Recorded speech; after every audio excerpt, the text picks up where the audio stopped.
अस्सलाम वालेकुम। 804 से लाख इख्तलाफ हो सकते हैं,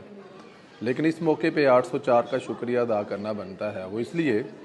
कि अगर 804 आज जेल में ना होते तो पाकिस्तान इस मुकाम पर ना होता,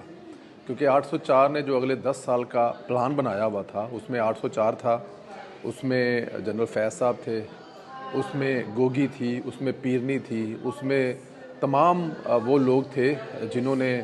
उस वक़्त 804 की हुकूमत को सहारा और आसरा दिया हुआ था और वो आने वाले 10 साल के लिए पाकिस्तान पे कब्ज़ा करके प्लान बैठे हुए थे। अगर वो ऐसा कर लेते या ऐसा करने में कामयाब होते तो शायद पाकिस्तान को आज ये दिन देखना नसीब ना होता।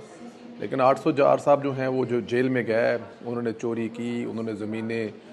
मलक रियाज साहब से मुफ्त ली, उन्होंने मिलियन ऑफ डॉलर जो हैं, पाउंड जो हैं वो इंग्लैंड से मंगवाए, वापस किए, बहुत सारे दूसरे हेरा फेरियाँ, फ्रॉड और जो भी किया कराया। तो इन तमाम चीज़ों के बाद